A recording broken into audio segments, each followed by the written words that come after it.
Live from Utah's Wasatch Front, the pulse of the Mountain West, where the issues that shape your life meet the truth that sets you free. Across Utah, across the Republic, and around the world, welcome. This is KMMU.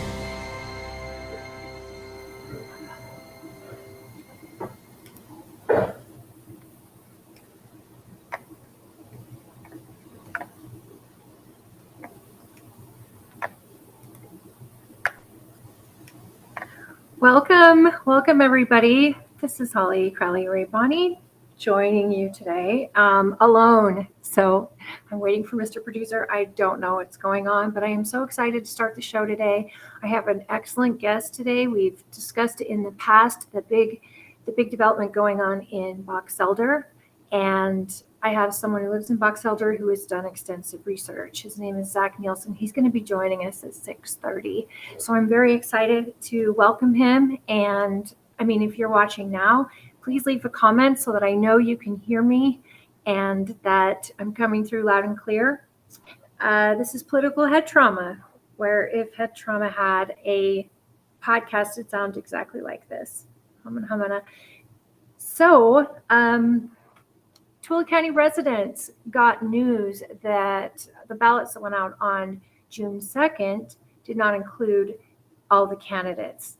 And I actually got a hold of our county clerk this afternoon, and actually she got a hold of me, just reaching out. And I was so grateful, was yesterday actually, to learn what was going on. She was absolutely up front, and it was awesome.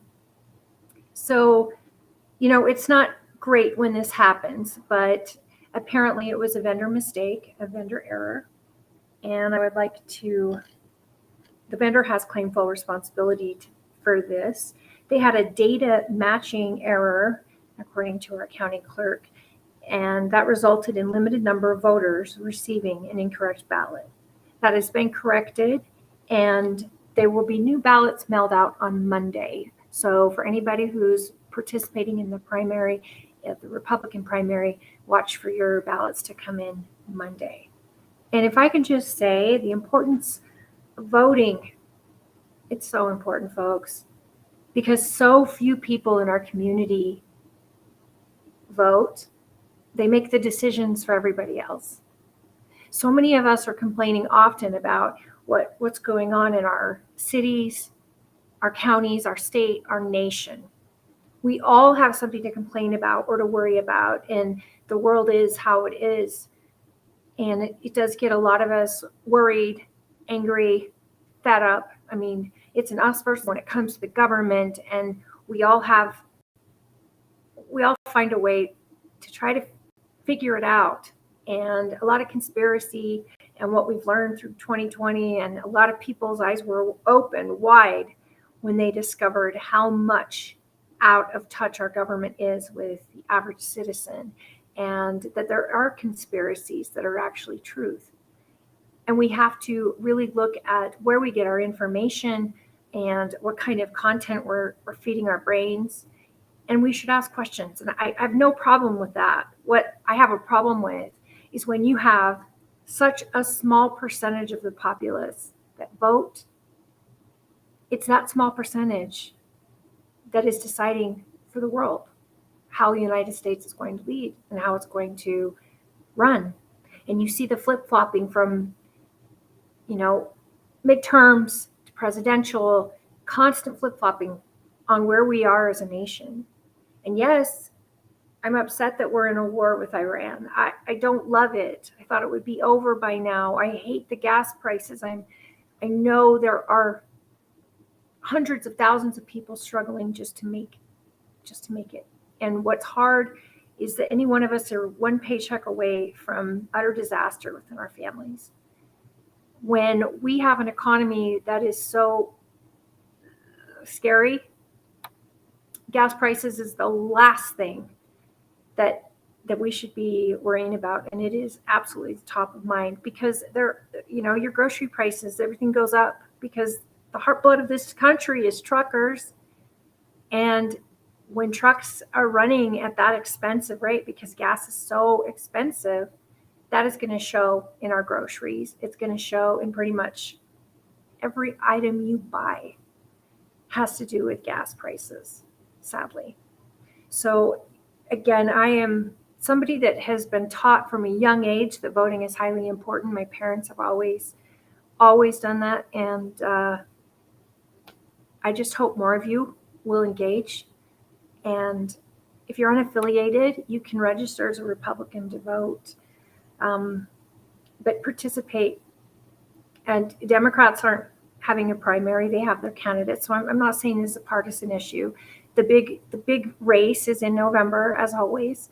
That doesn't change. But I'm just asking one citizen to another, wherever you live, get engaged and vote, because you see these elections just go crazy. You see what's happening in LA. You've got Mayor Bash, or Karen Bash. She won her primary, and the Republican, the guy's got some pretty crazy commercials, and they're all AI commercials, and they're quite hilarious. But his name is leaving me at the moment, but he's got a great established base voting for him. Now, what's weird is that in 1970, you went to bed and that night you got poll results. And in 2026, they still haven't counted all the mail-ins. It's crazy how we've gone backwards technologically in California, but it is happening, and I want to make sure I have his name correctly before I try to get too far in depth there, but it's been pretty impressive what he's done with his election. I don't think it's Spencer Pratt. So he's going after Karen Bass, and there is a third person, a communist socialist, whatever she is, a Democrat socialist, who is also in the race, and I'm glad she is, because she's probably taking some of the votes from Karen Bash. Why does this matter to me? I am a citizen in Tooele County, and what happens in LA should have nothing to do with me, the mayor's race. Well, I disagree. I think the mayor of LA is absolutely abhorrent.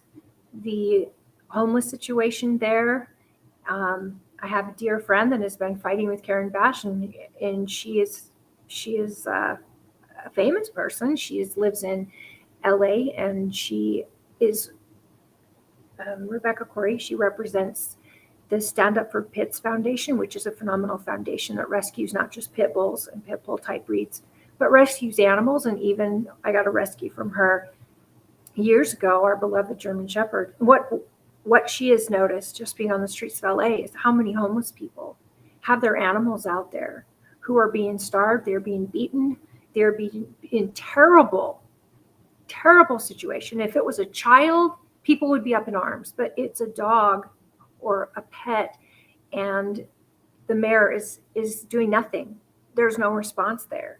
I think we as a populace, we need to get these people out that are failing at their jobs they assume are promised, or that they're theirs. It's not okay. Politics was never designed to be a career, folks. I mean, our founding fathers, if anything, never planned that. And it's disgusting what's going on here across the world. Just don't get me wrong. This isn't just a Tooele County problem, and this isn't even a national problem. But when you get these electeds in there that stay for 50 years, I mean, Utah had one.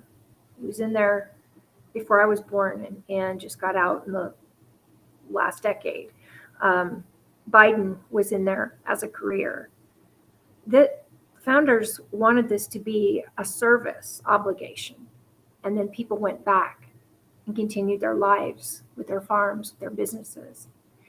And speaking of founding fathers, this week our amazing Tooele County Patriot Camp has started up as of Monday. It is going strong. We sold out within the first few hours, folks. So this is such an amazing thing, because this is something that I have built with many other people, and it was built before me, but it's something that I truly, truly love is the Patriot Camps of America. And we have one here in Tooele County with our sponsor being the Utah Motorsports Campus again this year. They have rolled out the red carpet for our kids that have just, they're learning. We've got so much going on, so many volunteers, and watching these young people learn the Gettysburg Address, the preamble to the Constitution, the Declaration of Independence, and doing it in a really fun way. It's just, it does my heart really good. And I have to thank those volunteers who are making it run and continuing on as I get to watch from the sidelines this year. I really do appreciate everybody involved in that. So there's your update from our county clerk, from herself. And I'd like to welcome Mr. Producer. Thank you. Hey, I didn't have you on my schedule. I have to apologize. That was just wacky. I only have one job and I failed. Bro, I didn't know if anyone could hear me. I've been going strong since a little after 6 in kind of a panic. Yeah, you are doing just fine. You look, you're getting it all figured out. I know. Well, I have a good teacher, and I have a guest coming on at 6:30, Okay. and I'm Well, not sure how to set up his name on the thing. His name is Zach Nielsen, and it's SEN. When he comes in, he'll get a chance to put his name in.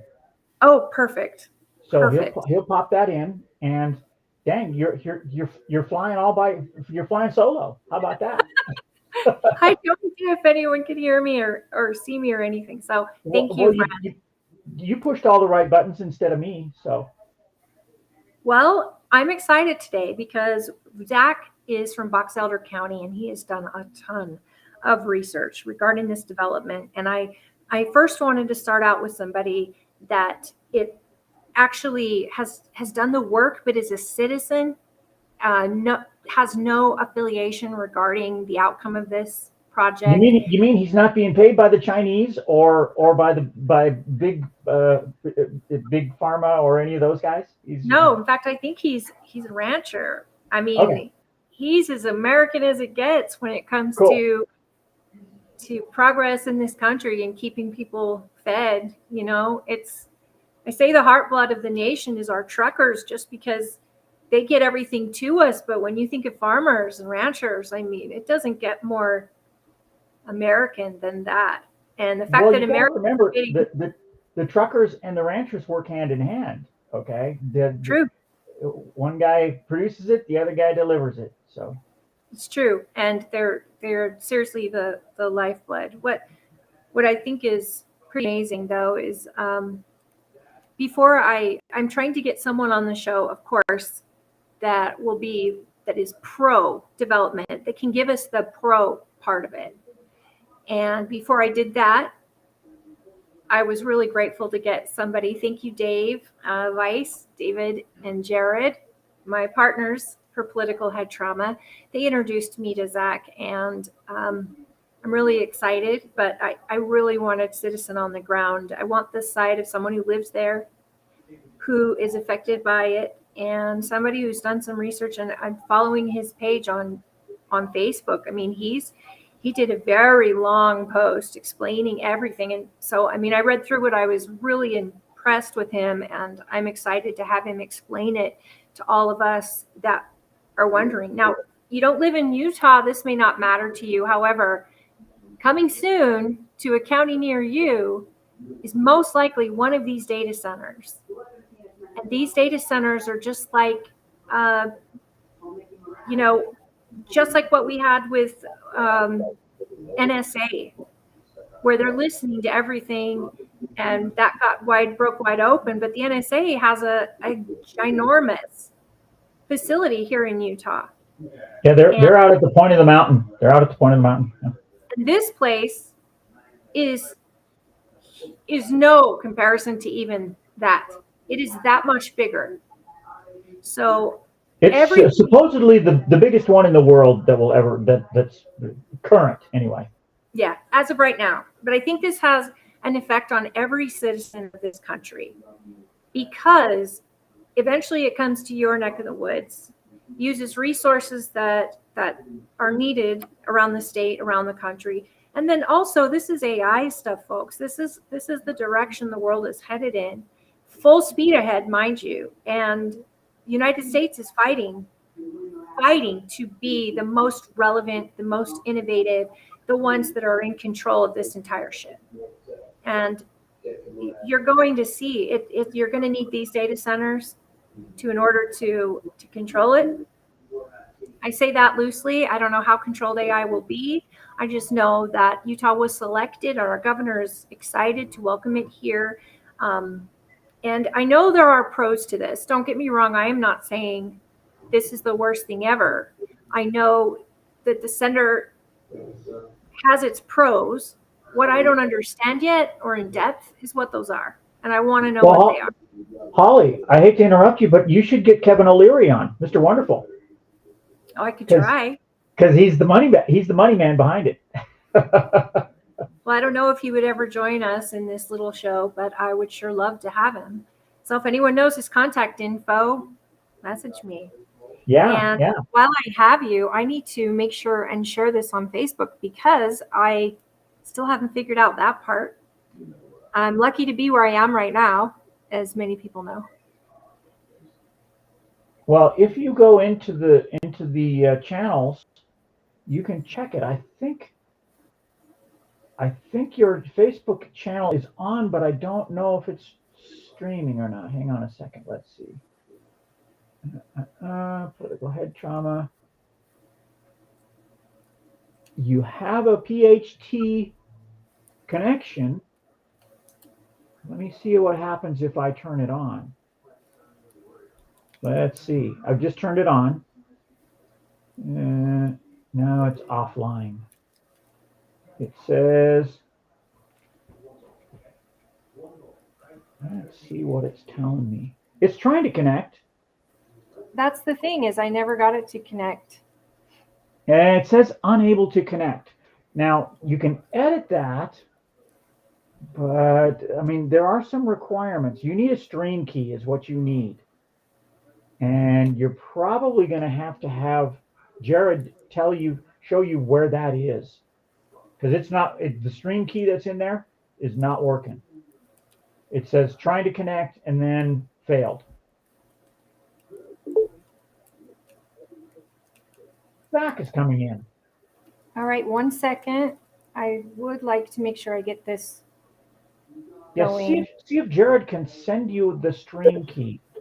It's a big, long, nasty text string. Will you reach out to him?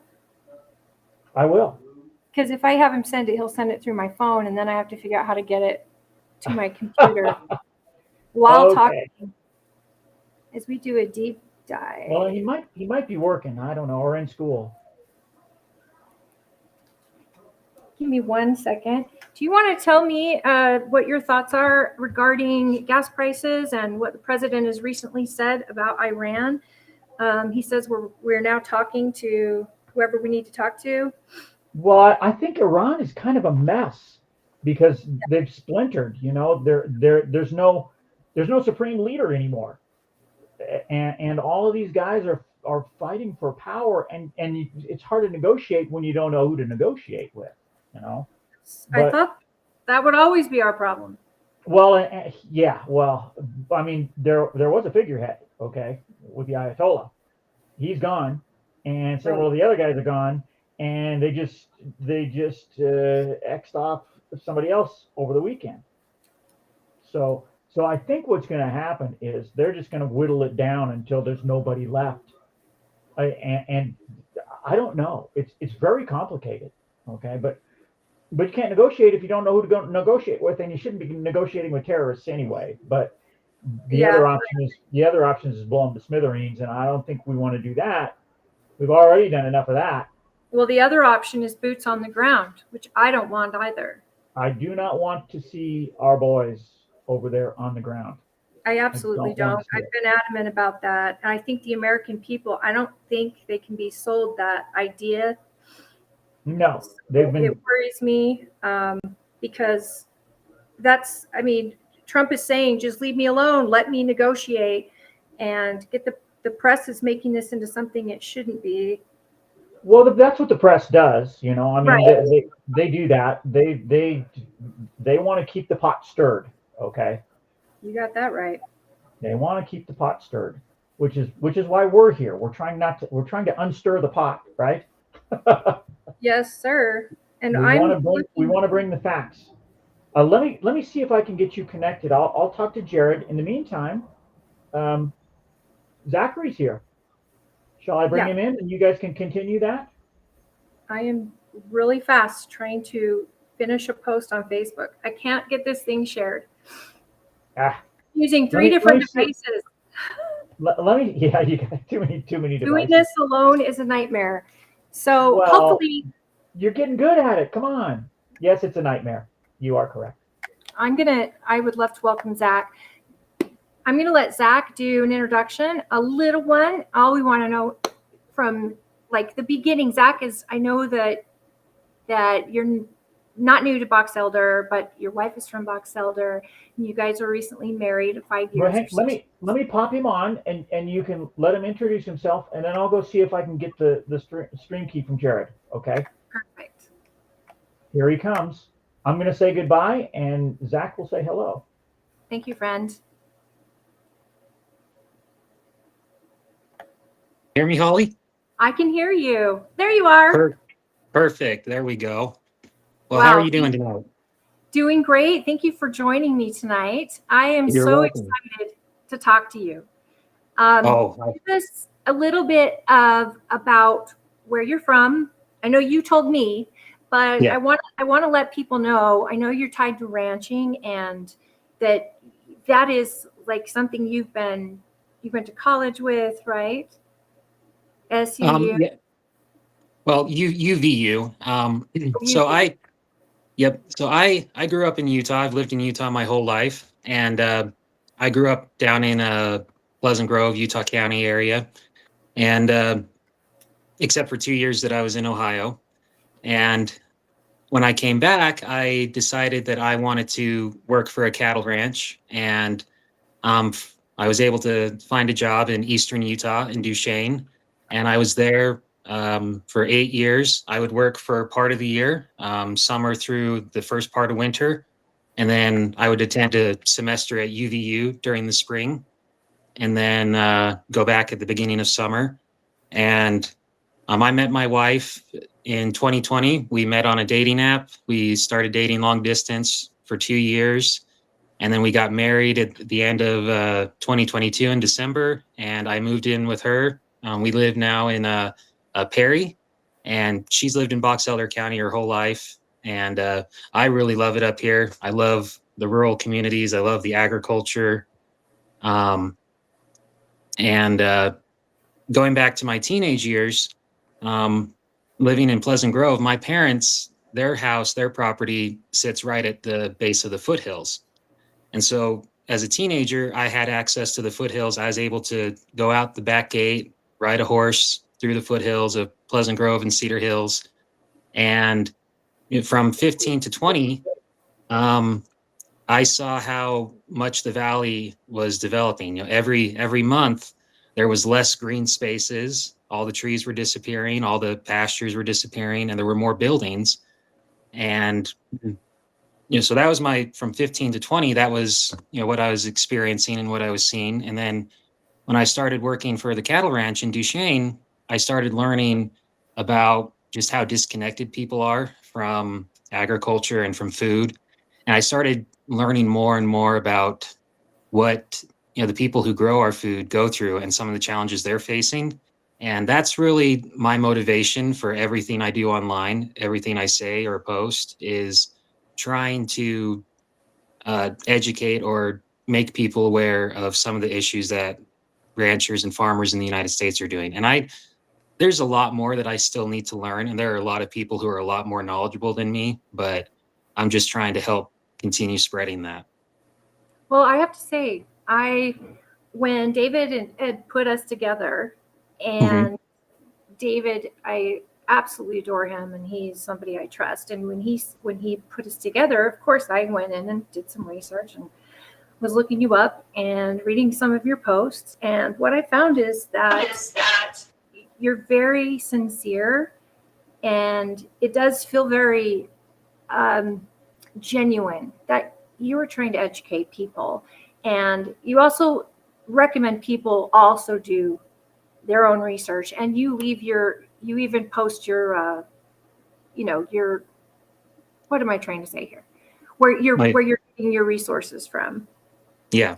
So I mean, anybody, myself included, who may have questions about this particular development can go in, read what you've written, and then go back and look at your sources, and then turn around and maybe learn more and contact local electeds, or contact, I would love to get somebody from this project on the show. And I've got some things in the fire that I'm working on, that I'm really trying to get people.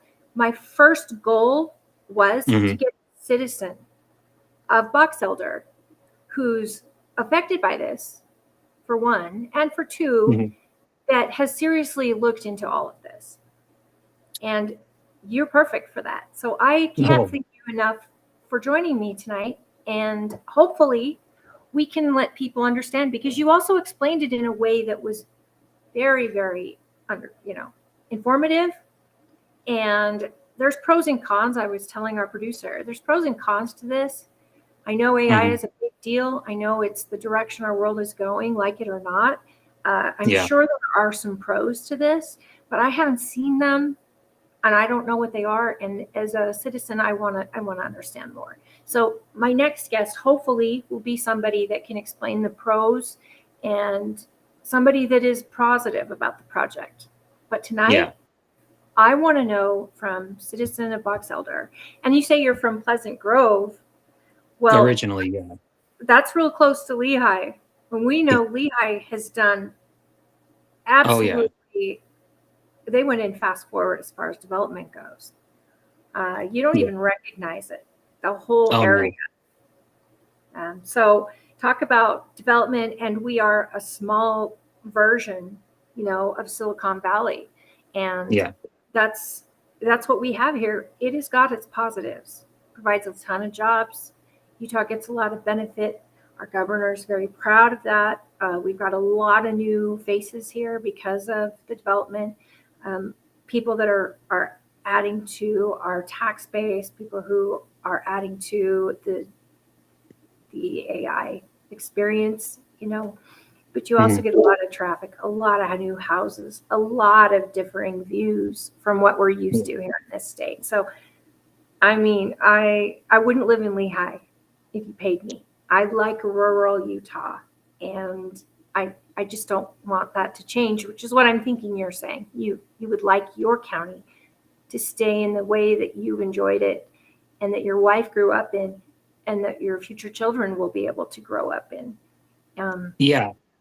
And preserve. So you want to start with me from how this project was sold to the county, or to the citizens of this county. Well, it really wasn't, at least not from my perspective. And, I hope people don't think I'm a total expert on this subject, but I found out about this project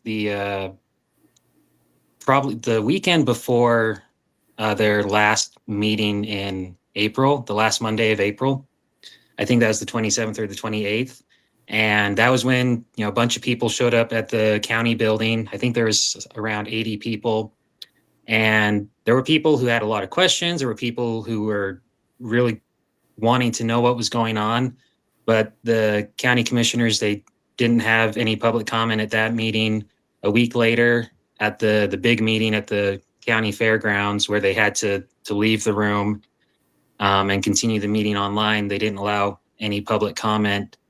And it feels like it just kind of came out of nowhere from my perspective. And I think from a lot of other people's perspectives, is it just suddenly there's a 40,000 acre data center. That's from my perspective. This came out of nowhere. And I usually have my ear to the ground on issues like this. I've been fighting for nuclear power in our county. I think it's an excellent idea, and I've really been backing that. And never did I ever hear about a data center of this size, because usually counties fight over these things or fight against them, right? Yeah. So it's usually presented, and then the people, different counties and electeds in different counties will fight about this and say, hey, I want this, like the inland port, for example. Yeah. This nuclear project. The counties will get on board, and they'll try to get it, and they'll be begging the governor and saying, hey, consider our county, consider our county. This one I never heard a peep about. Yeah, no, and I've met one of the commissioners, and we've had several conversations, and I know people who know him. And from the impression I got from having conversations with those people is that the commissioners were kind of blindsided by this, that it came out of nowhere. And in their own statements in the meetings that they've had, and I think even they released a statement in the Tremont newspaper. They had about a month to learn about this, and they were given that month to learn and then to vote on it at the end of that month. And the impression and what they've said in their statement in the newspaper is that they feel that it was going to come no matter what.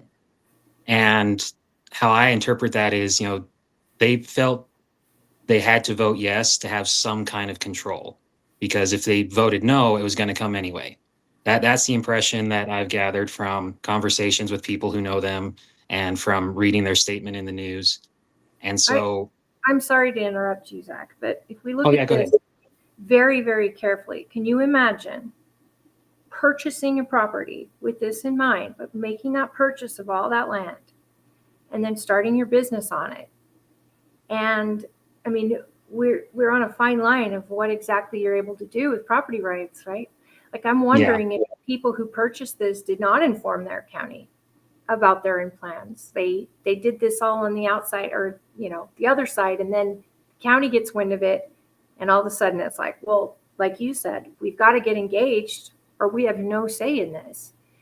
I imagine it could have went like that. You've got some great commissioners. You've got great guys out there great people, I should say, out in Box Elder. Our senator is in Box Elder that we share.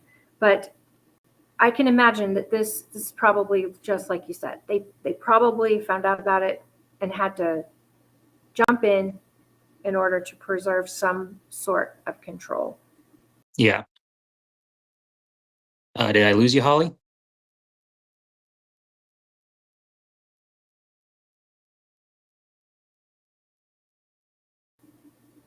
Sorry, looks like I lost you for a minute. Yeah, am I back? Yeah, I can hear you now. Okay, so I don't know what you heard. You're back, and you dropped out for a second, probably where you've got it's probably bandwidth, but carry on. Thank you, Mr. Producer. So I think what you're saying about them trying to maintain some semblance of control, but I think you're right. I don't see why they would lie about it, because most counties would be fighting over a project like this, depending on the rural county. But please go on. Well, and I think part of their motivation, and I'm assuming here, so this is just my assumptions, my thoughts, but I think they might have looked at the history of Box Elder. We have companies like Nucor and Thicol, ADK, Northrop Grumman, all these companies that came and brought lots of employment opportunities to the county and a lot of tax revenue. But that was years ago. The rate of development now is just so fast, and the rate of change is just so fast. And we're in a severe drought. This winter, I think we got one good snow here in Box Elder County, one good snowstorm. And so, we're talking about, we need to conserve water, but then there's this data center that is coming in. It's reportedly, according to Kevin O'Leary, it's the biggest in the world. And you go online and you read about data centers and how much water they use. It's massive amounts of water. And yes, they say that this particular data center is going to use a closed loop system, but and again, I'm not an expert, but from what I've been reading, these closed loop systems, the analogy that a lot of people have used to try and um, portray them in a positive light is that it's similar to the radiator in your car. You fill it up with fluid, and that system stays contained, and you're good to go forever. It But circulates. yeah, it circles the fluid and cools the system. But that analogy, I feel like, kind of falls apart because your car is mobile and it's got a fan. So as you're driving down the highway, your car is getting fresh, relatively cool air in comparison to the heat it's generating. Whereas a data center, it's this large center, it's immobile. And so what I've read is these closed loop systems in hot, dry, arid climates, which is what Hansel Valley is, they don't perform as well. And so Oh my gosh. I'm so sorry. well, that's good. But so to maintain their ability to cool, they have to use fans to help cool the system, which means more energy being used. And if you're running a machine, even if you're using fans to cool another machine, you're still generating waste heat. And the amount of power that they say this data center is going to use, 9 gigawatts. Utah only uses 4 gigawatts currently. So you take all the waste heat from our current power generation, you double that, and you put it in Hansel Valley. That doesn't sound like a good idea, especially with, we've had this drought. And, if I can go on a little tangent real quick, the meeting I attended at the end of April, the representatives from MIDA and the state were there. And the answers that they were giving the commissioners to some of their questions felt very vague. There was a lot of coulds, possiblies, maybes, we should or we might. There wasn't anything that felt very definitive in their answers at that meeting. And so they say they might be using a closed loop system, but I haven't, maybe I'm wrong, maybe I'm behind, but I haven't heard that that's a guarantee. And even if they do use a closed loop cooling system, it's not going to perform well out there. And there's just so much power the power requirements for this facility are just massive. And it begs the question of, starting with the natural gas pipeline, so it's going to require so much natural gas to power this facility. And the governor has since said that it's not just natural gas. We're going to rely on possibly nuclear and other sources of energy. But that natural gas, as far as I know, I don't think it's going to anyone currently, but we're going to tie up that system and send all that natural gas just to that one project. So that begs the question of what other groups are not going to have access to those resources. And the more I think about this, there's just more and more questions I have. So I want to give people some insight here. This is a data center proposed to Box Elder County, and give somebody the idea of the size of this thing. Like if we're talking, how big is it? Well, that's just it. The property itself they're purchasing is divided up into 3 different parcels, and total, it's 40,000 acres currently. It is the proposed acreage. Now, if you were to combine all 3 of those parcels together, people have used the analogy or a comparison of it's the size of Manhattan. For Utah residents, the city of Orem is about 11,000 acres in size. So roughly 4 times the size of Orem. But the properties are divided into 3 different parcels, and they're telling us that, they're not going to develop the entire, or they're not going to develop all of the land for the project. But they're planning. Going to need gates and security and a lot of area that is protected. Yeah, well, from what I've been learning, there's the data center, so the building with the servers. There's going to be the natural gas power plant. I believe there's going to be a water treatment facility. I heard something about there being 3,000 acres of solar panels, and MIDA, a lot of their projects, it sounds like, operate similar to municipalities. So they're going to have some of their own governing bodies. And similar to some of the other companies already in Box Elder, I think it's Thicol. They have their own fire department, so it's probably going to be the same with this project. They're going to have their own security or police force. They're going to have their own fire department, and I've been hearing rumors that there's even plans for hotels and retail stores and food courts. So it's not. It sounds like it's not just a data center with a building for computer servers. It's Well, it sounds. you have to have a place for your employees to, I mean, it's kind of like the stuff that Meta does, Google does, where they build communities, right? But Mhm. at the same time, it sounds like almost like it's Disney World that has its own government inside their acreage. And Disney World does. They have an actual police and fire and everything, their own water treatment, their own electricity, their own everything right there Yeah. located. And that's how they set it up when they decide to put it where they put it in Orlando. But so are they going to be using this water treatment plant for the outside of Box Elder citizens, or is this exclusively for the energy for this project? I think it's exclusive. I believe it's exclusively for this project because that water treatment facility, you would have to build miles and miles of pipe to pipe water from other communities to treat it. And I could be wrong, but I believe the reason they're building the treatment plant is because the water that's available on the property has a high level of, I believe it's called alkalinity. So it's got a lot of mineral in it. And if you run that water untreated through a closed loop system, it's going to build up mineral deposits, which decreases the efficiency of the system. Right. Well, that makes sense. But again, I saw a snippet of Governor Cox saying that, you know, they're not going to use all the water. In fact, they're going to add more water. And again, I would love to have the governor on to talk about this project. But I'm wondering how that happens. Where are they pulling the water from? Are there aquifers up there? Yeah, from what I understand, there are aquifers up there.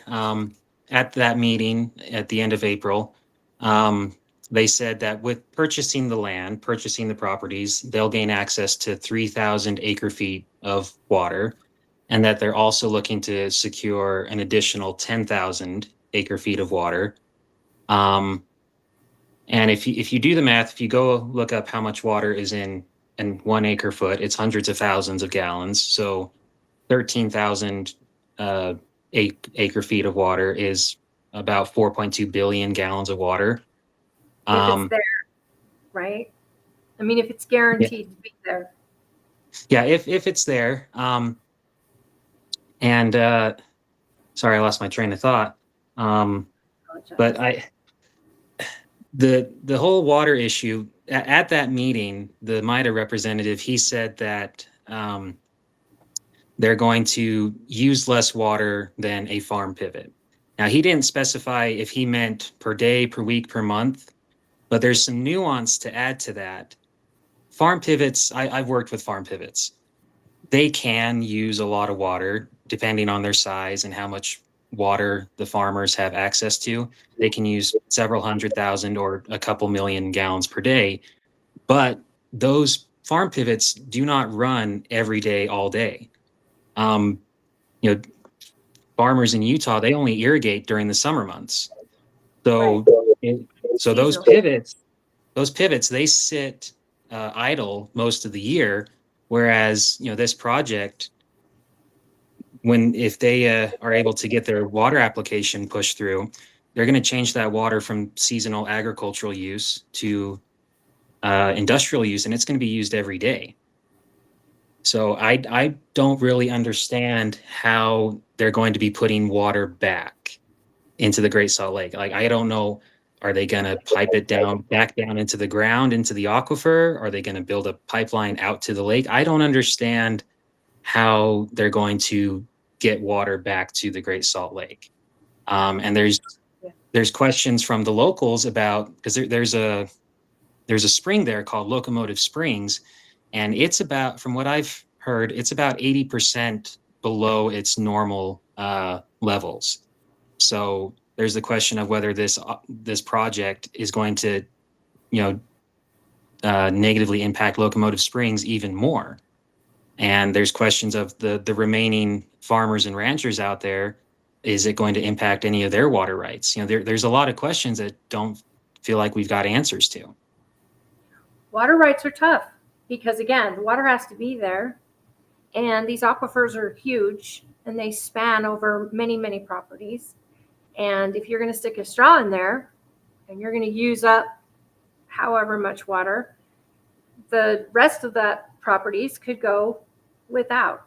So when people get the visual of how giant this thing is, we're not even talking about what it does yet. Mm-hmm. We're basically talking about the property itself, the energy needed. And one thing that is interesting, is this energy that is needed, you're right, is a 24/7 thing. These things don't just shut down. And they're going to have to do this pipeline that you mentioned, this natural gas pipeline, which is a huge project in itself. Well, the pipeline's already there. It's the Ruby pipeline, and it was built several years ago. I don't know how many years ago, but from what I understand, the original owners of that pipeline wound up going bankrupt. And I don't know what steps led to it being connected to this project, but it's going to be that pipeline's going to be the primary beginning source of power for this project. So it already exists there. And everything else, yeah, they're getting it back online. Again, when you talk about a solar panel of acres and acres and acres, I can't think of anything more ugly. Just for one. For two, devastating to the environment around you as far as birds, right? Mm-hmm. Putting a giant iron right there in the middle of your pretty area, and it just kills birds. It's so hot.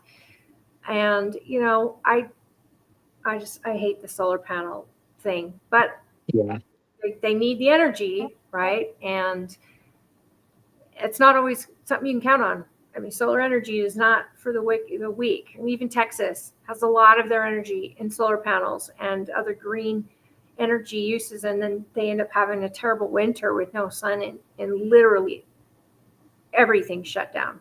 That was a terrifying time for people in Texas. So I'm just curious how a company is going to make that a primary source. Is it a primary source? Are they're not bringing their own water in. I mean, let's be honest, that's insane. So they're going to pull it.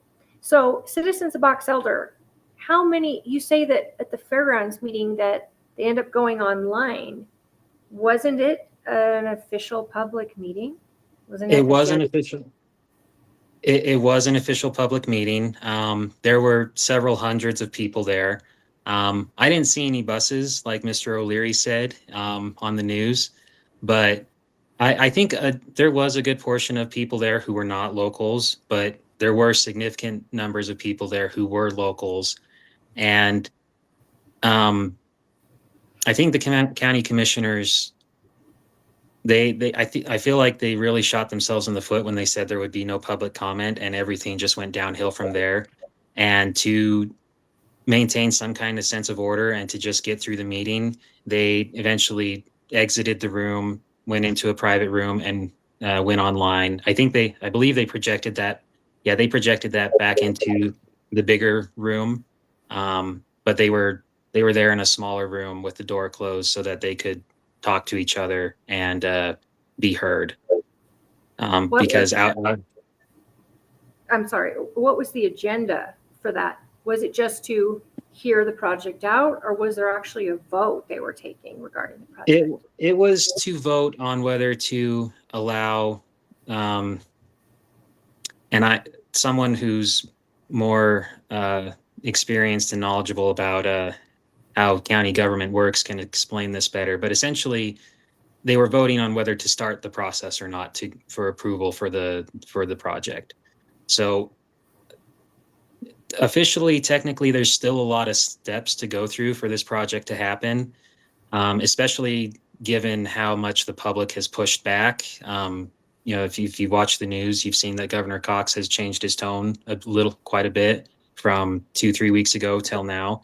And Stuart Adams, president of the Senate, he's also on the MITA board, the organization that's helping with this project. He's apparently written a letter to Kevin O'Leary, one of the major investors in this project, and he wants to see this project reduced by 75%.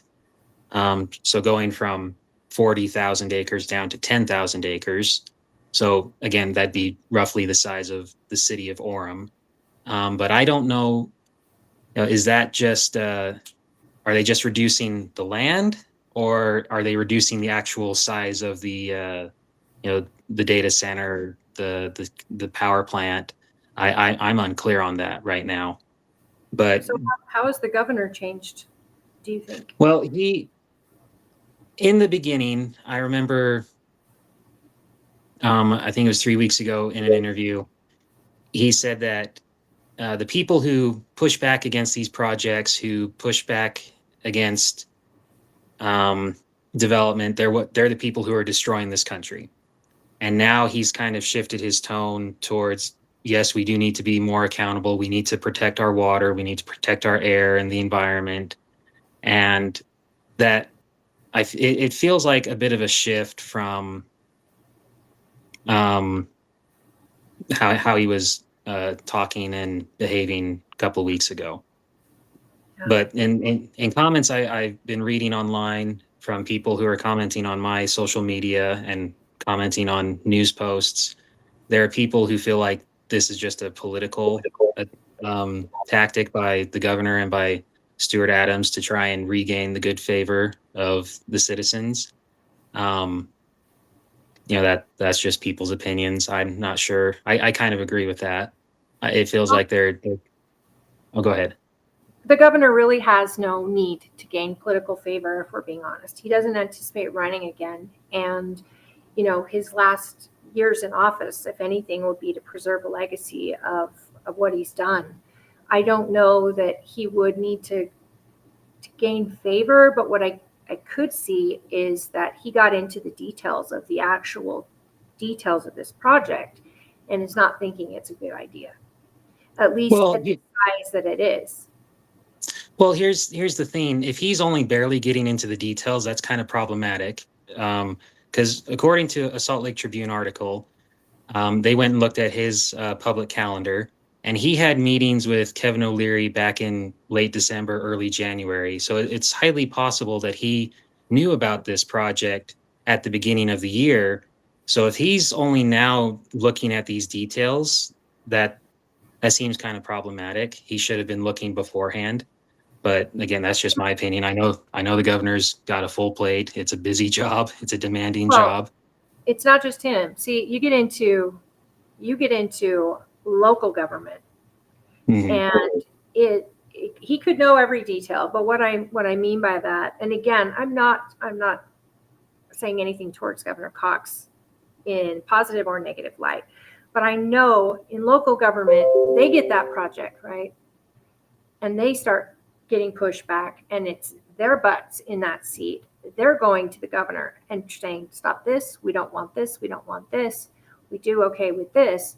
The governor's, his power only goes as far as that local government entity because they're in charge. That's how it should be. And I have heard actual horrific things that they're trying to establish a board that decides planning and zoning across the state that does not involve our local government. If that is happening under our governor's watch, that is abhorrent. I mean, truly honest, that is absolutely against the Constitution of this state and the nation. Well, last year there was a bill proposed in the legislation of Utah. I believe it is called SB 337. And to paraphrase it, essentially it would have allowed developers to bypass local, community, county, and municipality planning and zoning commissions and appeal directly to the governor's office for approval of their project. I don't believe it passed, but I do believe Governor Cox was a supporter of it. He does seem to want to build. He said in the past that he wants to build it's either 30 or 36,000 new homes in Utah. And we're seeing several large projects in Utah. There's down in Utah County, there's Utah City being built that's being proposed and planned for down there in Utah County. And then there's at the old prison site, there's that what some people call a 15-minute city, that small city project there. So it does seem like Governor Cox wants to see development happen in Utah. I agree. And I guess I just can't understand that when, what was it, a week ago, 2 weeks ago, he had the news release where he's talking about how the state is going to be in a state of emergency for the drought, and he's talking about how we need to conserve and preserve water, and we need to save the Great Salt Lake.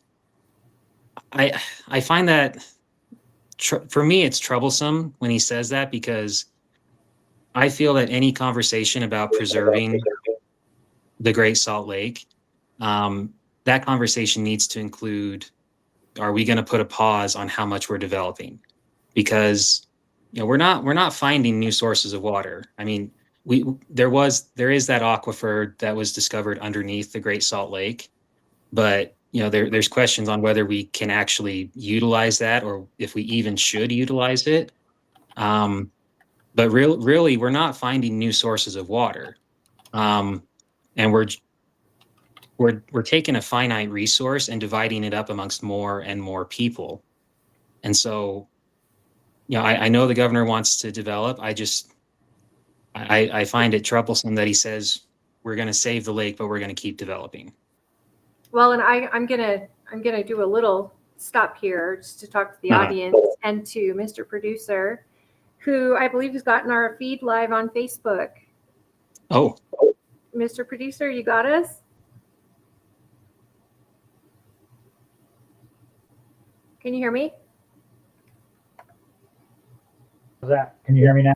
I can hear you now. I think I've got it. I talked to Jared. He sent me in the right direction. I dug and I think you're live. Can you check and see? I'm seeing it. Yes. Okay. Fantastic. Thank you, friend. Well, and he made me an admin so I could go in and get the key and set it up, and you're styling. All right. Thank you, sir. Back to your conversation. You guys are doing great. Thank you very much. Thanks. Hey, Zach, I was wondering, this is something that I would love to dive into, is the whole point of it, AI data centers, which if it does put Utah on a map, right? For innovation, for having the largest one in the world, and potentially housing the data of every person in the world. I mean, we're past the United States at that point. What are some of the pros that you've heard? Well, that's a hard question for me to answer, because I'm probably very biased and not looking for the pros. But AI is in everything, and data centers have been around for a long time. What we're doing right now requires a data center. But with the advent of AI, the demands for AI are just so huge, so massive. That's why they need these hyperscale data centers like the Stratus project to be able to provide the computing power for these AI programs. And some of the pros I have heard is that it could help cure diseases. There's a story of a woman who, she had her little boy. He was terribly sick, and I don't remember with what, but they'd spent years going to doctors, and none of them could, diagnose definitively what was wrong with her little boy. So she finally took all of his medical records and she plugged them into an AI program, and it was able to diagnose what was wrong with him. And she took information to the doctors, and they were able to confirm that. Can you still hear me, Holly? Yeah. Okay. They were able to confirm that yes, AI had figured out what was wrong with him. He had this rare disease. So there are stories like that where it's like, okay, yes, AI is a very positive thing. And, even without realizing it, we probably use AI every day to some extent. So I'm not going to say there's no positives to it. I just wonder if if we're even aware of all the negatives. We have no idea. And be honest, I mean, the United States wants to be first in line and wants to be the first, and they want to be the ones that are dictating the ethics of AI. And what we have seen is, like what you said, the potential for curing cancer. When you can pull research from test trials and all these different doctors who are trying to help their patients with cancer, and it's all going into the internet, and an AI can pull from every single test and every single outcome and actually put together, it could cure cancer. It really could. I mean, even little tiny towns you've never heard of across the world could be putting that research in that they're doing, and it could make a mass change to how they're treating people today. I know whenever I've had a test done in the last 6 months, which has been a lot, I put every result I get into that AI, and it loads me up with so much information to bring to my doctor to ask about the right treatment methods. So I'm sitting down with a doctor and I'm actually participating in how my treatment goes, because I have my own personal doctor who is walking me through all of this in a way I can understand. And we see AI is going to be the biggest change since the Industrial Revolution. I mean, it already is. So where you've got these college kids who are hearing an address from the speaker talking about AI, and they're booing because here they've spent hundreds of thousands of dollars for this education, only to have their jobs potentially replaced by AI. It is such a huge, we have unforeseen outcomes, right? We don't know what it's going to do. What do you do if it changes and takes over 90% of the jobs in this country? Yeah. Well, what do 90% of the people in this country do if they can't work? I mean, there's so many things we don't know. Now, there's going to be so many positives. The fact that you can have a lawyer in your corner that knows every law, every decision, every potential outcome based, on numbers and patterns or whatever. I mean, it could be amazing for people who may not be able to afford a lawyer. Yeah. That's huge. And that's still uncharted territory. We don't know how courts are going to deal with that. I want to represent myself with my device here, my AI. It's going to, it could go crazy. And we're going to expect that, I'm sure. But the data center has to go somewhere. Yeah. I chose Utah, but the NSA chose Utah years ago when they built their giant data center. So here we are, and they chose your county. And that is, you're going to get a lot of arguments saying, not in my backyard. That is the biggest argument. The governor is pushing for more development because the governor has got a number of people in this state that can't find housing. And he's trying to build housing so that newlyweds and the elderly, and people can afford to buy homes. The problem is the word affordable doesn't mean the same. What's affordable to you may not be affordable to me. So that word alone, but they call it affordable housing. Well, it's such a debacle that the world is in right now, that how we're in such a really off-putting place because we need more housing. Mm-hmm. I was a kid, we were like 1.5 million. Now we're over 3 million people. And that's not in a long time. That's a few decades. So when you look at that vast change, it's got to go somewhere. But then again, a data center of this size, I can't imagine it going anywhere but the West because everything's developed in the East. Water is At the end of the day, it is the resource that every human being needs. Now, my county struggles terribly if the Great Salt Lake drops.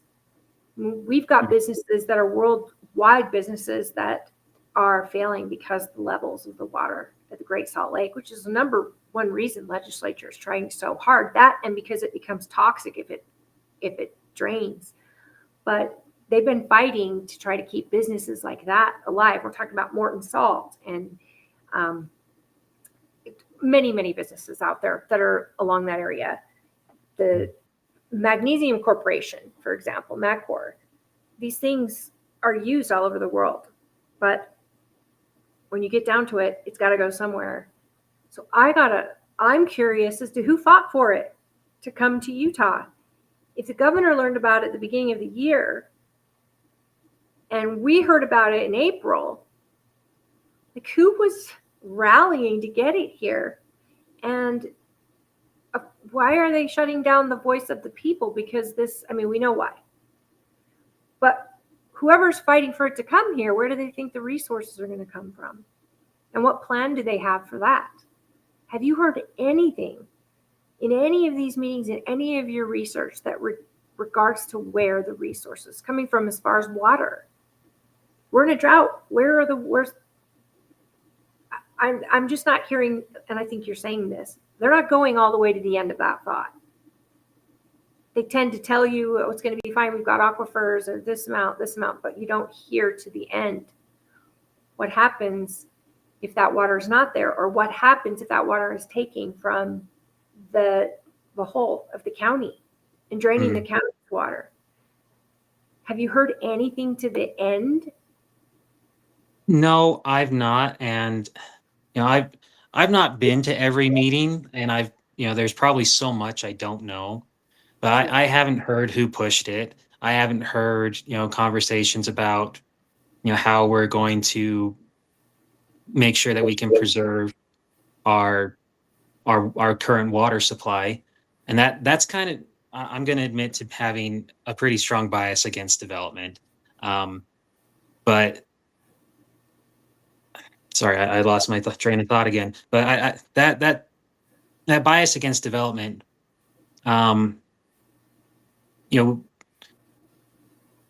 here in Perry, our last summer we got a letter in our water bill that our water rates had gone up, and we thought we had a leak at first because the water rate had increased so much.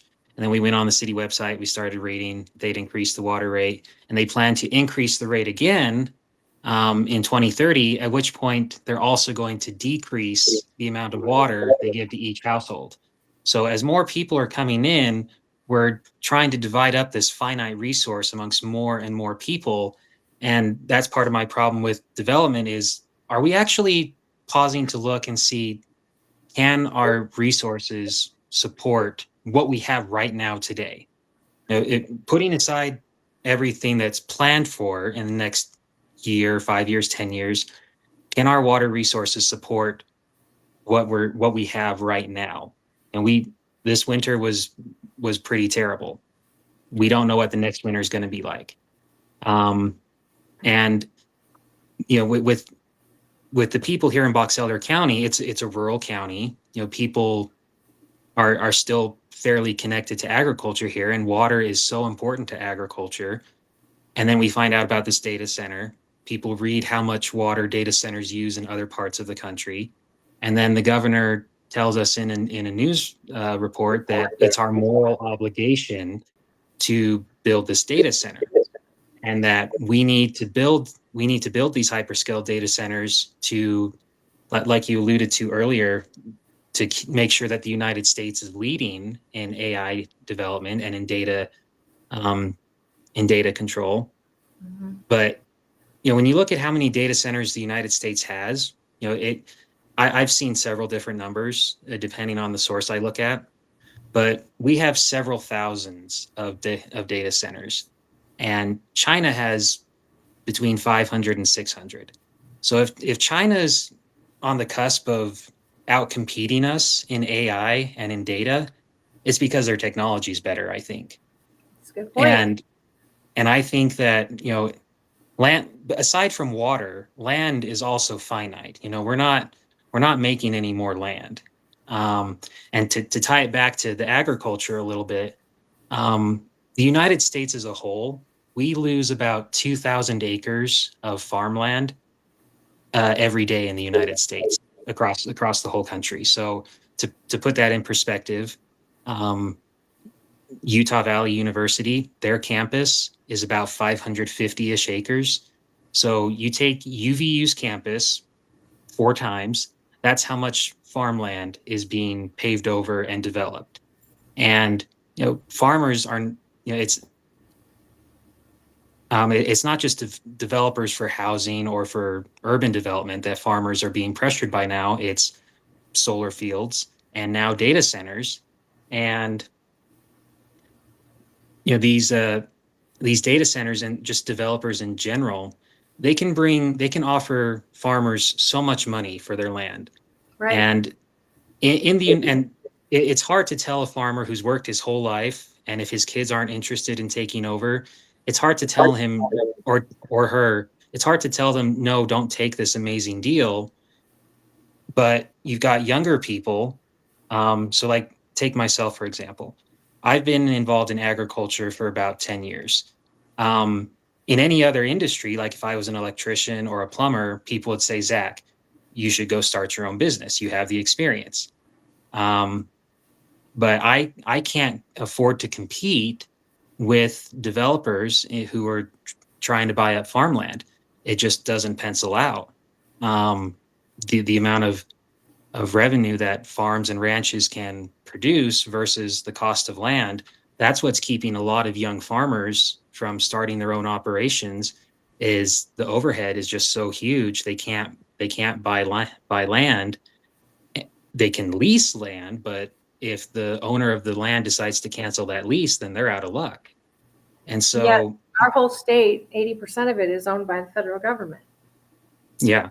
So, and this is something, we had farmers in our county fighting developments and things like that. But at the end of the day, you can't blame a farmer who sells because their children don't want to farm the land. It's a personal property issue. We have to just make it better for farmers, or, better options. But this is still America, where they have the right to sell their land to whoever they want and to end their business or to grow their business. But it is such a fine line, because young kids coming up who want to be farmers, and a lot of our sorry, farmers Holly, you cut out for a sec. being outsourced out of our nation. And we're losing farms because they don't want to keep running a farm. They're tired. Their kids don't want to do it. It's extremely tough to run a farm in this day and age, probably by design. And they sell. And it's tough. Well, and when they sell, like here in Utah, the argument about water and farmers in Utah is kind of a vicious one, because a lot of people think we shouldn't farm in Utah. But in my opinion, we need to have farms in every state, because every state has different climates that are suitable for certain types of farming. That's why, in Florida, they grow citrus, and in Louisiana, they grow rice, in Idaho, they grow potatoes, and here we grow alfalfa. And just because the farm goes away doesn't mean the demand does. And so, we have people telling us that, we need these data centers. They're an issue of national security and national stability. Well, a country that can't grow its own food, that has to import more and more food, that's an issue of national security and national stability. I absolutely agree with you. But you can't force people to farm, and you can't force people to not sell their land.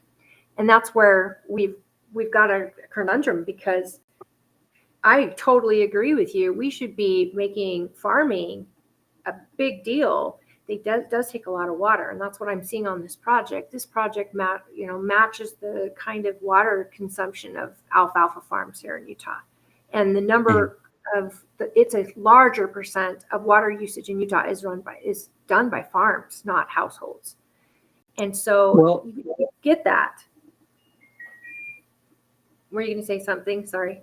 Well, I just about the water usage. Yes, water usage in Utah for farming is really high, but it's pretty much that's the same way in every state. Sure. In fact, across the world, 80% of water usage goes to agriculture because it takes a lot of water to grow food. As it should. I mean, that's literally a need that every human being has, including water. Those are two absolute needs: is food and water, right? And shelter. And Well, those and oh, sorry, go ahead. those things are absolutely crucial to life. But what we've seen is that it's cheaper to get your meat from Brazil than it is to get it from a local farmer. And people in the government have said, well, it's probably not as good a product, or we don't know what it's, what goes into the grass that they're eating or whatever. But people are so broke in this economy that they're bypassing the meat section altogether. And because they can't afford to, again, feels like it's by design. But at the same time, you and I both know that it is absolutely crucial that we depend on the farmers of this nation to keep us fed. We should also be depending on, our own technology and our own industry to put our own medications into this country, manufacturing in this country. We learned that in 2020. When China is manufacturing our medications, they could turn that off and we could lose people overnight that quickly. Food should be a number one asset of the United States that could feed its own people. But we've been outpriced, and farmers are a dying breed. They don't want to continue on. Young kids don't want to continue on with their family farm, and they're selling it. And it's like, how do you control the moral compass of people, or how do you blame them for not? I mean, who owned the land this man purchased for this project? Well, I don't know the names of the families, but there are, I believe, 15 families who are selling land for this project. And from what I understand about their deal is they will still have access to graze cattle on this land. But because it's going to be operated by MITA, that's going to be, the cattle grazing is going to be, way down their list of priorities. And so who's to say that in the future they might just say, yeah, this was the deal in the beginning, but we want to take this land where you've been grazing your cattle and we now want to build something else. Because again, going back to that meeting at the end of April, part of the justification that the state and the MITA representatives were giving for this location is because of the natural gas pipeline, the power it can provide. And they were saying that in the past, Utah has had to basically get bypassed for manufacturing projects, large manufacturing projects, because we haven't been able to provide the power. And so they didn't flat out say this, but the implication I got was that they're looking at Hansel Valley not just for development for an AI data center, but also potentially for manufacturing. And so, the farmers who were there, who are selling their land for this project, and part of the deal is they get to graze it, and they are going to continue to have access to it to use it. In the future, they might lose that access, but I've not seen their deals. I don't know what their contracts are. But They're putting a building there won't be grazing opportunities. I mean, well, the federal government owns 30% of Box Elder County, so there's 30% of the land that can be used for grazing if they change their mind or whatever. But it is also very crucial, right? You need the grazing opportunities, or you're not going to have the meat. And again, it's this is an environmental impact. And I would like to know who's doing the study on this. Was there a study done? Has any studies been done that you've heard of?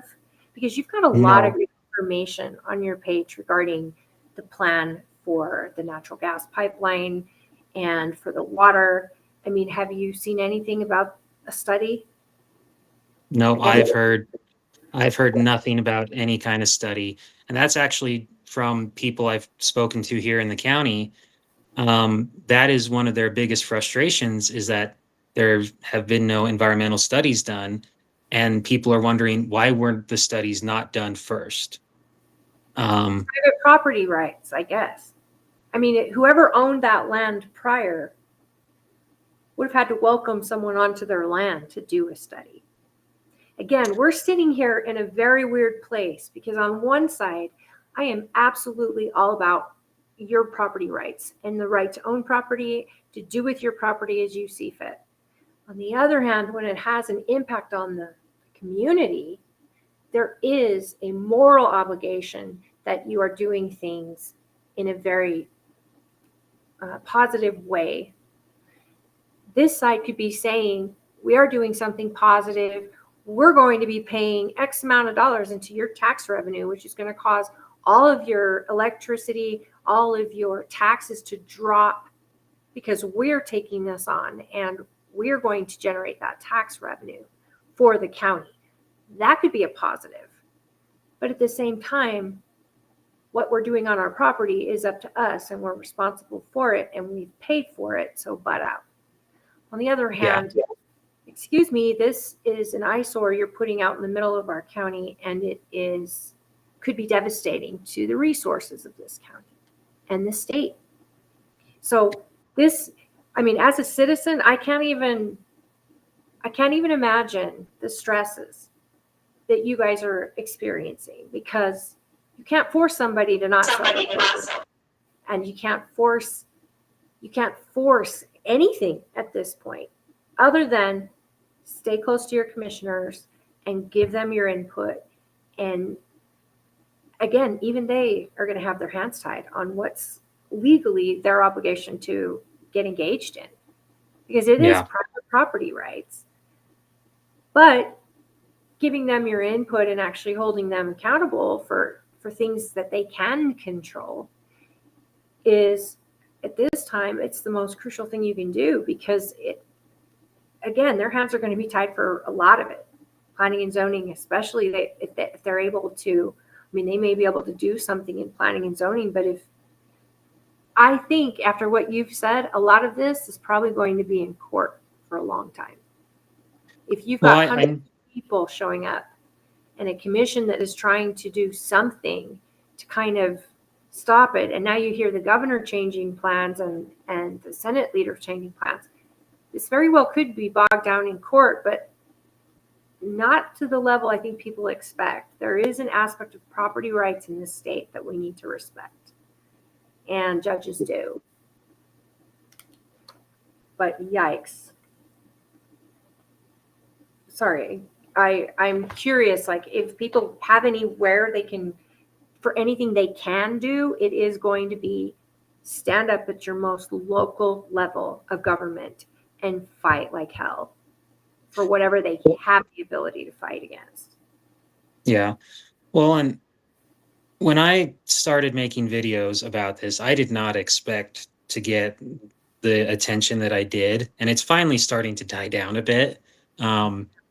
My wife was actually out of town with her dad when I started putting videos online, and when she came back, you know, I have hundreds of thousands of views, and she said to me, "It's because you relate to people. You're sharing what people themselves are thinking."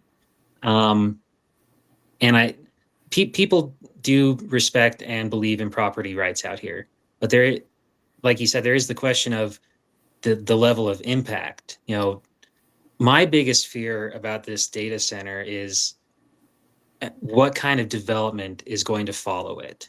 You know, you talked about the positives, you know, the tax revenue and the potential jobs. Well, I have questions about the jobs, because at this meeting, they said there was going to be 4,000 temporary jobs while they were building the project, 4,000 temporary construction jobs. and then 2,000 permanent jobs. But then you have Kevin O'Leary, the sponsor of this project, one of the investors, he's going on the news and saying there's going to be 10,000 jobs. So number one, why are we hearing two different numbers with a big gap between those numbers? Why are they so different? And then I've been wondering, will these jobs actually be held by the locals? Because Box Elder County has a population of about 65,000 people. And if you go look at census information, about 20 to 21,000 people are part of the workforce. So roughly 1/3. So if we use the number from MIDA, there's going to be 4,000 temporary construction jobs. Do we really like? I have a hard time believing that our workforce, 1/5 of it is construction workers who have the expertise to build a project like this.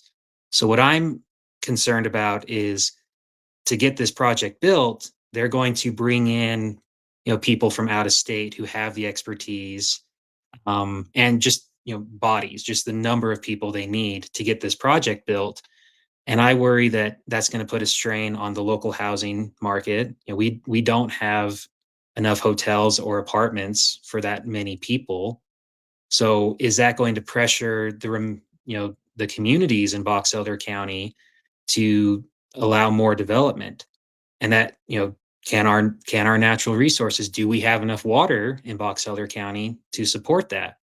I know that Tremont City, they've been struggling to provide water for the development that they're seeing right now. They've been shopping around trying to get new water or access to more water sources. There's a town in Box Elder called Corinne. They have a waiting list. It's a 300 names long waiting list to get a tap into the water line, to access the water line.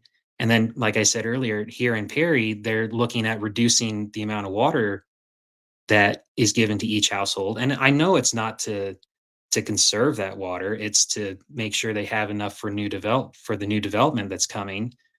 So, my biggest worry about this project is the development that's going to follow it. And is it actually going to provide jobs for people, or are we just going to bring in more people into the county and make it harder for the people who were born and raised here to continue living here? That is the $1 million question. What we see these big developers do is they create temporary cities where they do house their own staff, and they will hire from inside the county. But you're right, there's only a percentage that's even hireable for the actual project. And they look at, employee ready people. They're going to need college educated folks. They're going to need construction folks. They're going to need a wide variety of folks, I'm sure. But these developments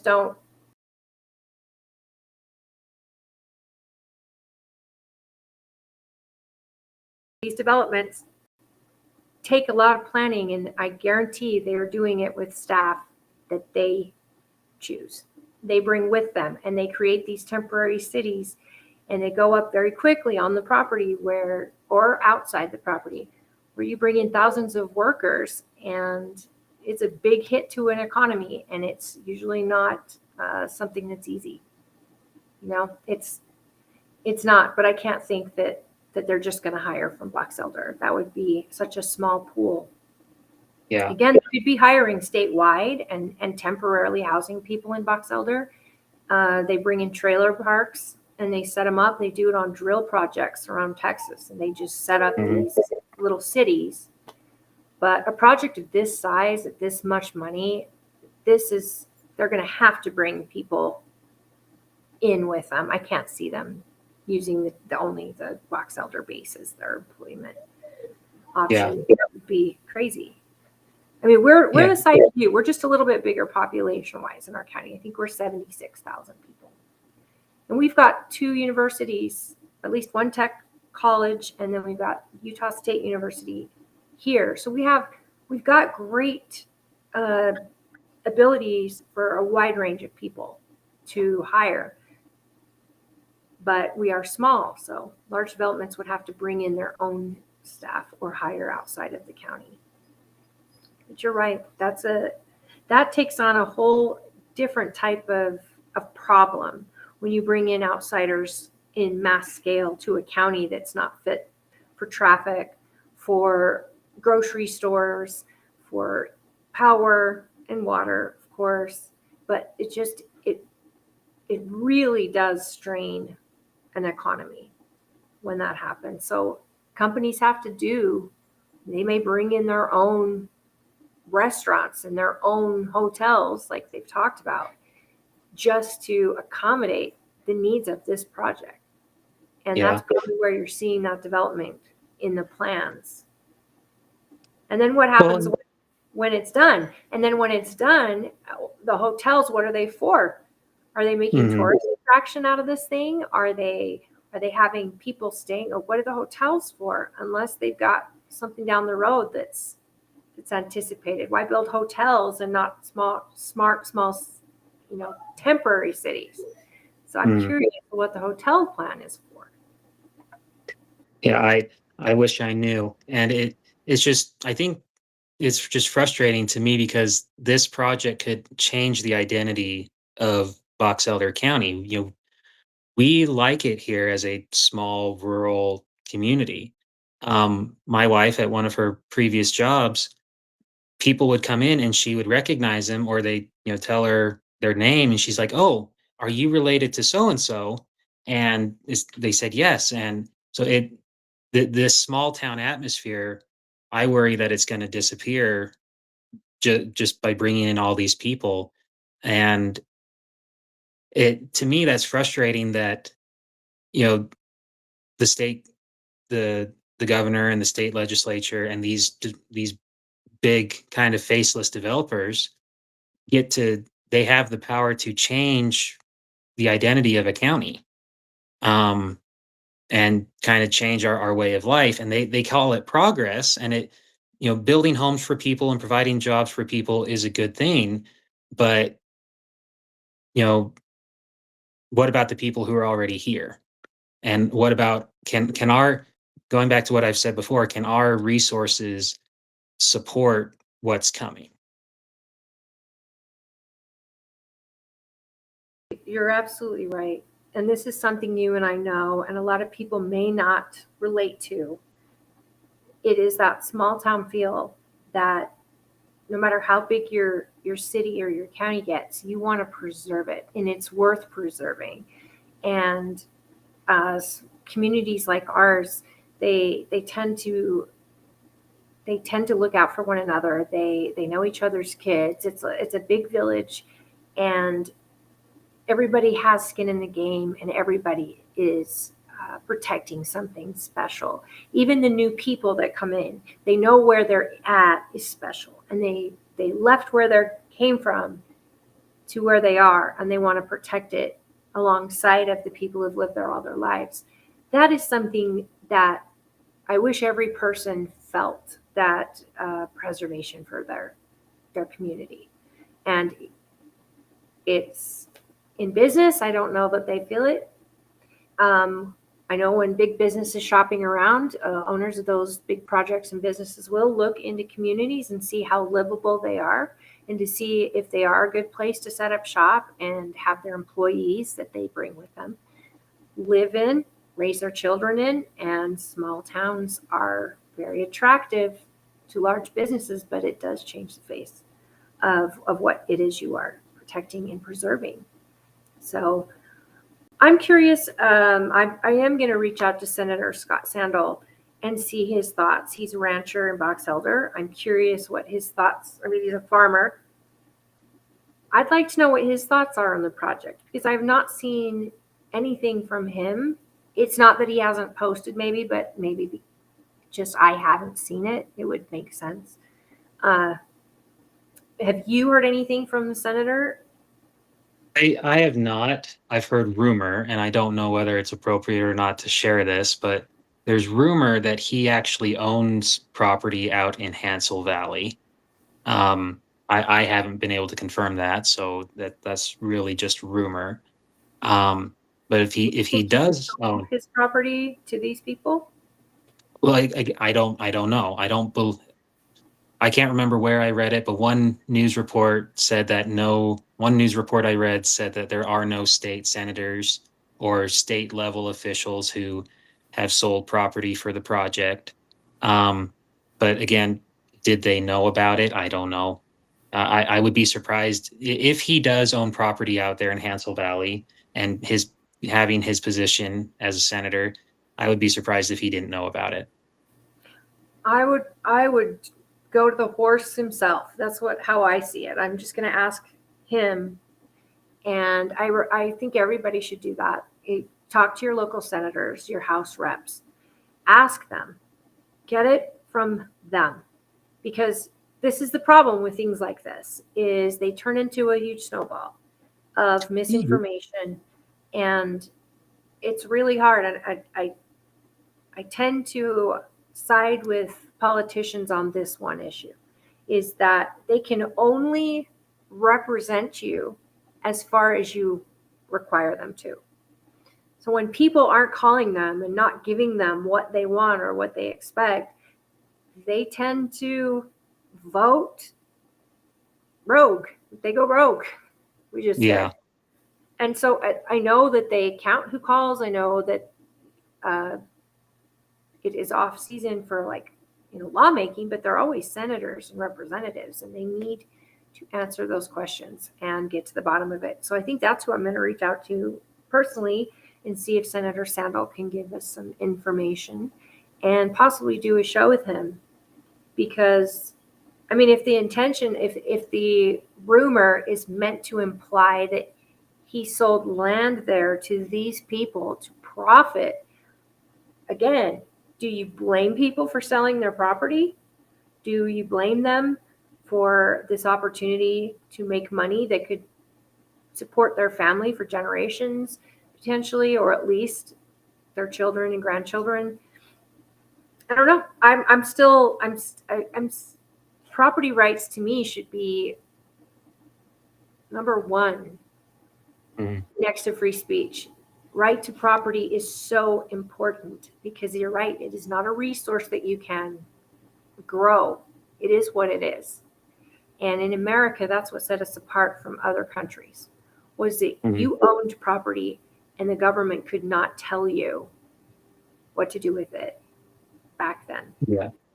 But there's a moral issue as well that people need to understand. Yeah. Well, and I just wish that, farmers and ranchers were able to be successful and that they didn't have to consider selling or leasing their property for a data center or a solar field. Because, one thing that we all have in common, regardless of any religion or politics or any other dividing factor, we all eat. Yeah. And I wish that our farmers and ranchers were able to be successful because we all rely on them. And like you said, these people, they have the right to sell their property, and it's money that's probably it's going to change the whole trajectory of their life. Most likely for the better. But which is great for them, but what's the impact on the rest of the community? So that's a hard place to be in. That's a hard place I'm in right now. Is if someone offered me the money that these people were being offered, I don't know what it was, but it would be life-changing money. Yeah. So it really would. And when you look at it like that, it kind of sets you down to make you go, wait, all the players in this can't all be bad. They're normal people. Now, developers, I mean, I know quite a few developers that fight tooth and nail for their properties and trying to develop. And, part of me gets frustrated because my community just loses their mind and they become us versus them and developers, when a lot of our communities wouldn't exist without developers. and the way they're set up. And if you just willy-nilly, we're putting houses here or there, and where do schools go, and where do these sidewalks and paths and farms, and you have to try to look at it from every perspective. The moral issue is the one that we all kind of go around, but when money's involved and business is involved, and then you've got the politics side of it with this AI and this express need for this data center, and you throw that all in the pot, it's like, where does the morals meet the need? It's a tough one. It's tough. Do we need one giant one, or would 50 small ones suffice, spread out across the nation? I mean, is it necessary they're all in one defined location? I don't know enough, so I don't know the answer to that question. And I'm curious if Utah was the only choice, or did they, what about Washington? That tons of water in Washington. I'm just curious why Utah? I'd be curious to know why they chose Utah. And it could just be that our government was open to it when others weren't. But it also could be that we are a desert and we do have sun, maybe more than Washington does, for sure. And a sun or a solar panel field might work better here. Again, smarter people than I. So I appreciate. How do people get in touch with you if they want to read your stuff, maybe contact you? Let's share that with everybody. Or do you want people to? I don't know. I don't know if I do or not, because I try to make sure I'm sharing good information. I really hope I'm sharing truthful and accurate information. But for all I know, I'm completely wrong on everything. But if people want to follow me, they can. There's my Facebook page, or there's my Instagram. Just Zachary Nielsen on Facebook, or Zachary Nielsen 35 on Instagram. And I use social media mostly to talk about ranching and farming. So I wouldn't have been talking about a data center at all if I didn't feel that it was going to and this is my feeling, negatively impact the rural and agricultural identity of Box Elder. I probably wouldn't have been talking about it otherwise. Zach, you come across as the most genuine, real person, and your wife is right. You have an ability to bring people in, and the information that you're giving, it does feel like it's really intentionally trying to be honest and true. So I hope that you don't stop what you're doing. You're making an impact on people, and you're at least giving them your sources, and you're enlightening them. At the same time, you're asking them to do their own research. I appreciate that so much. And you spell your last name with an E-N for people looking for, is it Zachary Nielsen on Facebook, or is it Zach Nielsen? It's Zachary Nielsen. Zachary Nielsen. And then Zachary Nielsen on Instagram. Instagram at 365? Or 35. Zachary Nielsen 35. 35. Sorry. So what I want you to do is, Zachary seems like such a good guy. Don't reach out with him yelling at him or any of that craziness.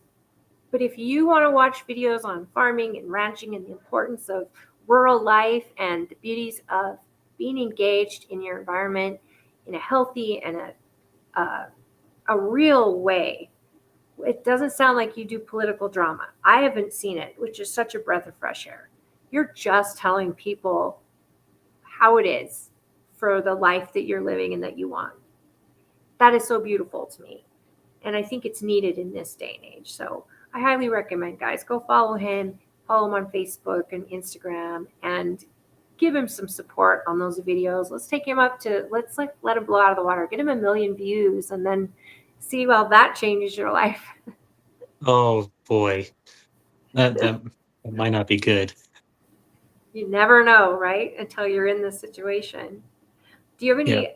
Yeah. I'm trying to see if we've got comments here. My chat's not pulling up. Mr. Producer, are you seeing anything in the chat? If you're still in here, it's rude for me to just assume he's still hanging on.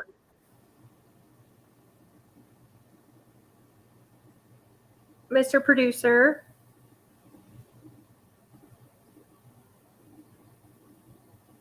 Okay, I don't want any dead air, but I'm not seeing anything in the chat.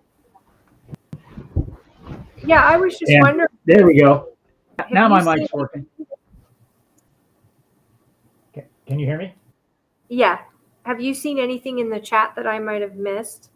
I have not, but what I did was I set it up and I left it in the live video manager. Okay, so I haven't been looking. You know what? Okay, I'm not loading for some reason.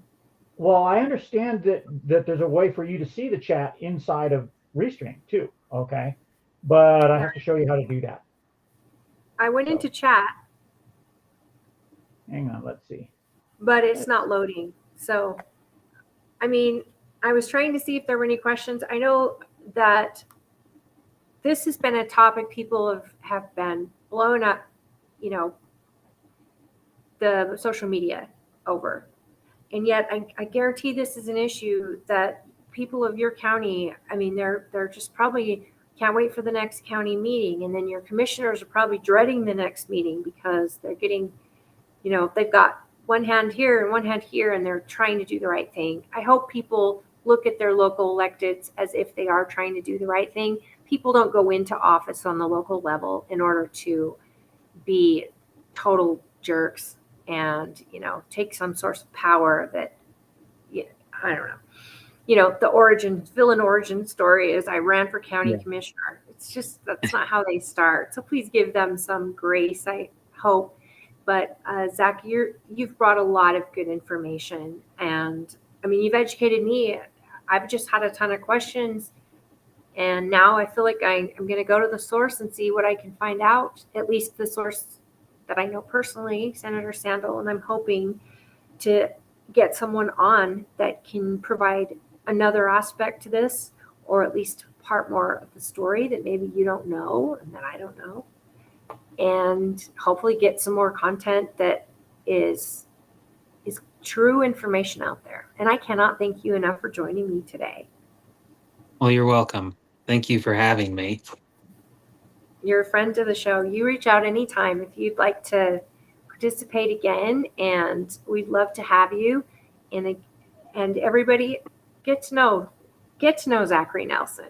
Get on Facebook, watch his videos on Instagram and Facebook, and you can always leave comments on Facebook for this show, and we read them all, and also on YouTube, Rumble, and X. I have to thank KMMU for their constant support in Main Street Media.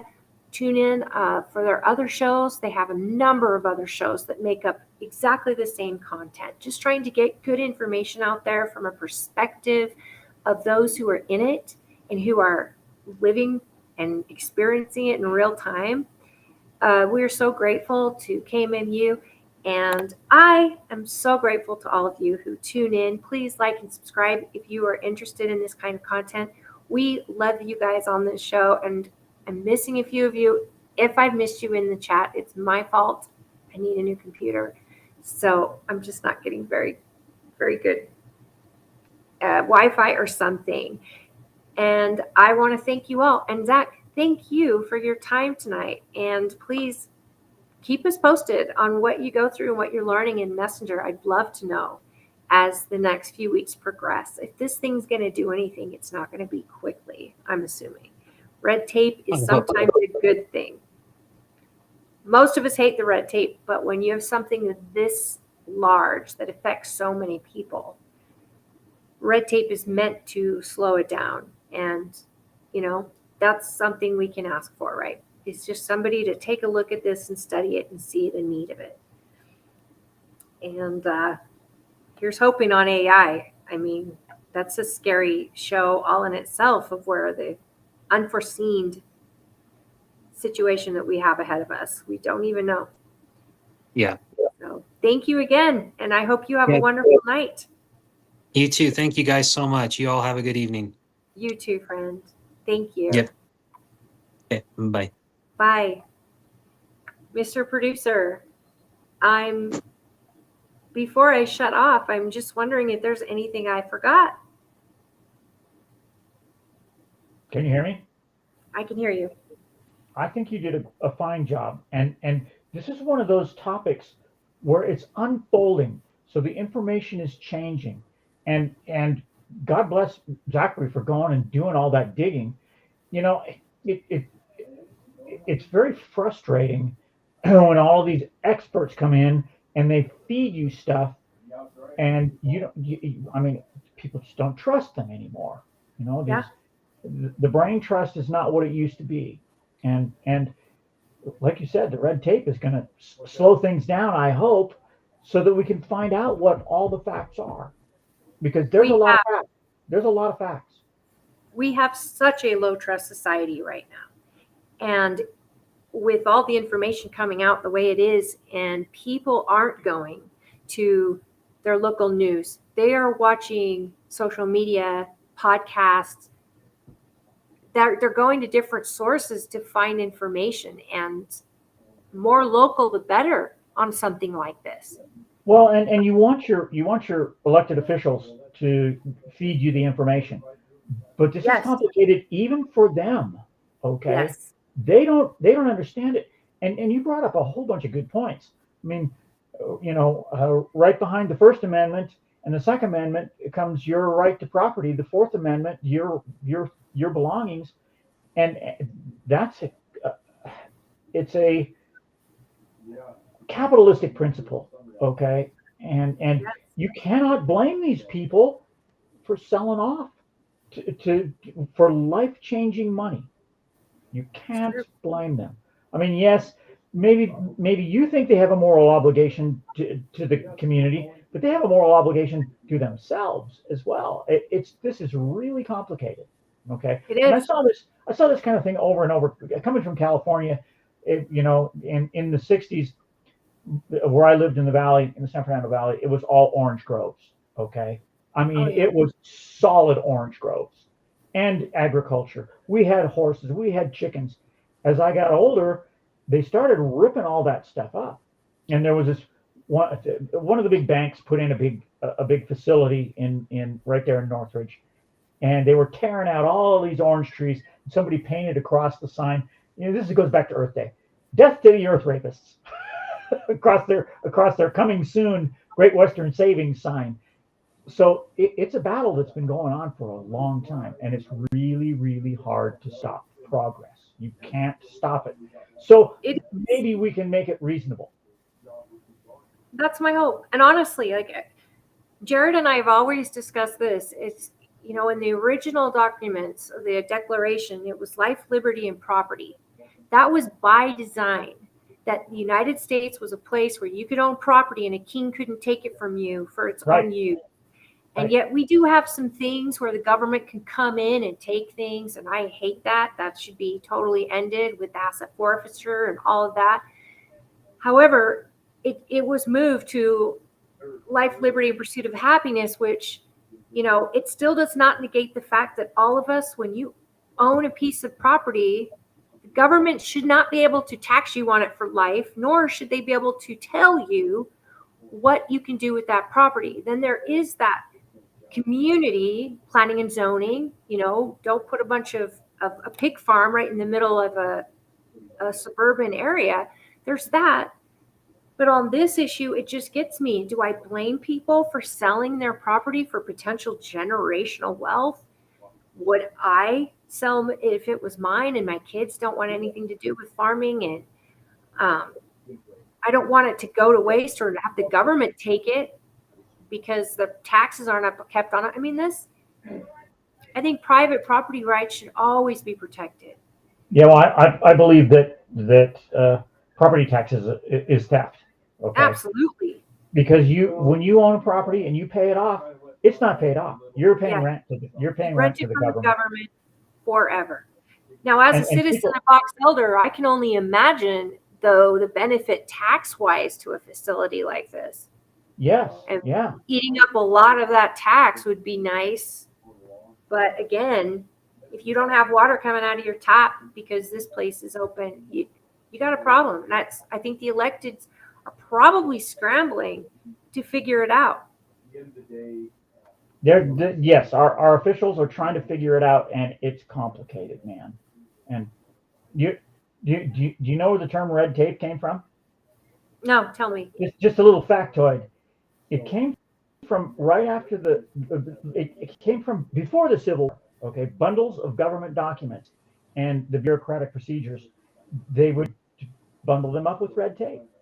That's actually how they packaged them. So that's where that term came from. Red tape. And now you know the rest of the Just a story. factoid, that's all. Just some silly Well, trivia. I'm so grateful for your help tonight. And I'm proud I was able to jump on, and thank you to everybody who tuned in with me. And Well, and we'll figure out how to get the comments going. What I have up now is the Facebook page where it's actually connected and transmitting, and I was afraid to go somewhere else and look at your comments. So I looked on the phone and I didn't see any, and it might just be that people will tag on later.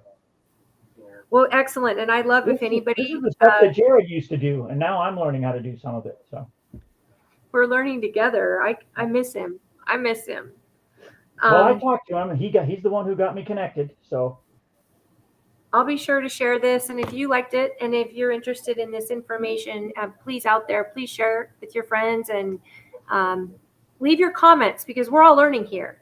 I am not claiming to be an expert. In fact, if anything, I usually play devil's advocate on a lot of arguments just because it helps me personally learn to try to understand it better. Some of you may have this information and want to share it. Please do. I'm so grateful to Zach for giving us the time and all the time and energy he spent. And then I'm grateful to David, Vice, and Jared for their support and for finding Zach and introducing us. And so, of course, Mr. Producer, Dwayne, thank you for all you do. And you are welcome. KMMU for their support. I'm guessing we'll see you next week. Yes, sir. 6 o'clock next week. Okay. When we end this stream, I'm going to go end your Facebook stream too. Fantastic. Well, I'm ready to turn it off. 5 minutes after 8. All right. Thank you, everybody. Have a wonderful week, and tune in next week. And hopefully I have somebody on that can get to the other side of the story. Kevin O'Leary. We want Kevin O'Leary. Okay. I love Kevin O'Leary. Bring in. I don't know how to even get a hold of him. If you know him or you are him, please contact me. I'd love to talk to you. Thanks, everybody. Have a wonderful week. Good night, everybody. Time. Bye.